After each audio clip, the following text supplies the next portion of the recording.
নমস্কার বন্ধুরা, আমি সুমি। আপনারা দেখছেন সুমির রান্নাঘর। দেখুন, আজকে নতুন একটা রেসিপি নিয়ে এসেছি। আজকে রান্না করবো কাবলি ছোলা। তো আমি 400 গ্রাম ছোলা নিয়ে সারা রাত ভিজিয়ে রেখেছি। টাকা পয়সা দেখুন সুন্দর করে ধুয়ে নিয়েছি। এখন এটাকে প্রেশার কুকারে দিয়ে 5 থেকে 6টা সিটি মেরে নেব। প্রেশার কুকারে দিয়ে দেবো ছোলাগুলো, দিয়ে দেবো জল।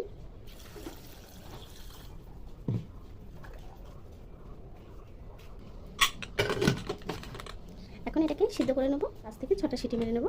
আসুন দেখে নিই কী কী লাগছে কাবলি ছোলা রান্না করতে।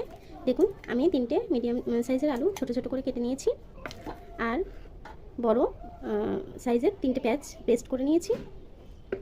আর দেখুন, 4টে টমেটো নিয়েছি মিডিয়াম সাইজের, তাতে 3টে বা 4টে শুকনো লঙ্কা দিয়ে পেস্ট করে নিয়েছি।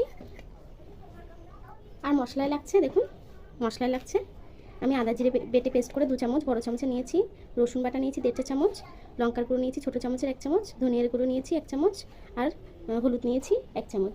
তো চলুন রান্নাটা শুরু করা যাক। আমি একটা কড়া বসিয়ে নিয়েছি,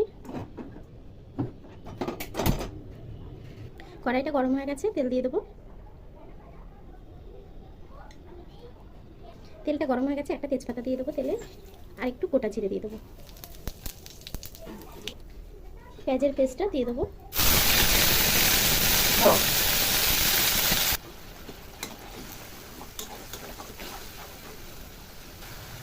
পেস্টের ভিতরে দিয়ে দেবো রসুন বাটা। রসুনের কাঁচা গন্ধটা চলে গেলে বাকি মশলাগুলো দিয়ে দেবো।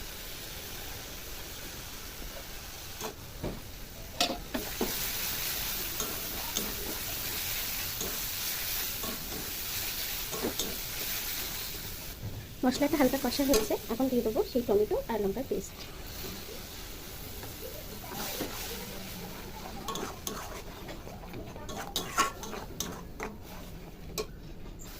মশলাটা কষতে কষতে সামান্য একটু বাটি ধোয়া জল দিয়ে দেবো।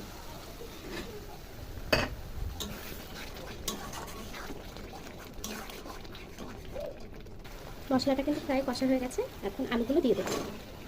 মশলাটা কষতে কষতে আলুগুলো কষে নেবো। আলুটা হতে হতে দিয়ে দেবো নুন। নুন আপনারা স্বাদ অনুযায়ী দেবেন। আমি দিয়ে দিলাম নুন। মশলা আলু ভালোভাবে কষে গেছে, এখন দিয়ে দেবো সেই সিদ্ধ করা কাবলি ছোলা। দেখুন সিদ্ধ করে নিয়েছি, কত সুন্দর সিদ্ধ হচ্ছে। এখন এগুলোকে দিয়ে দেবো।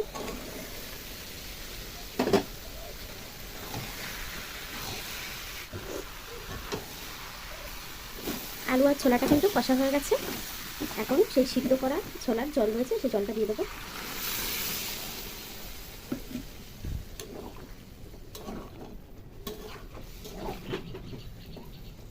সামান্য জল আর একটু দিয়ে দেবো।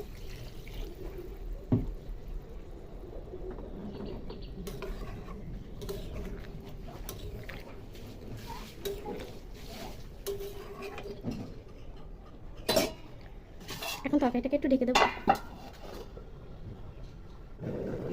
তরকারিটা খুলে দেখবো।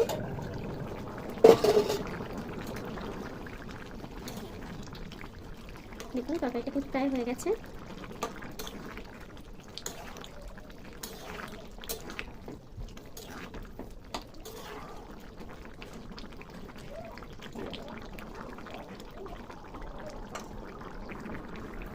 তরকারিটা কিন্তু হয়ে গেছে।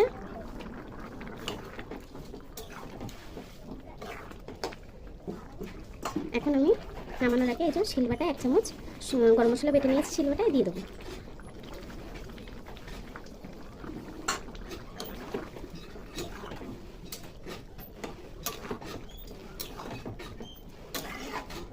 এখন গ্যাসটা বন্ধ করে দেবো। তরকারিটা হয়ে গেছে আমার। দেখুন বন্ধুরা, আমার তরকারিটা কিন্তু রান্না হয়ে গেছে। কাবলি ছোলা তরকারি আলু দিয়ে, দেখুন কত সুন্দর হয়েছে। আপনারা অবশ্যই ট্রাই করবেন রেসিপিটা। আর আমার ভিডিওগুলো কিন্তু আপনারা দেখে আমার ভিডিওতে কিন্তু আপনারা লাইক দেন না। অবশ্যই আমার ভিডিওগুলো লাইক দেবেন। আর আমার চ্যানেলটা যদি সাবস্ক্রাইব না করা থাকে, অবশ্যই আমার চ্যানেলটাকে সাবস্ক্রাইব করবেন আর আমার পাশে থাকবেন। এই রেসিপিটা যদি আপনাদের ভালো লেগে থাকে তো আমার ভিডিওটা লাইক করে দেবেন। সবাইকে ধন্যবাদ।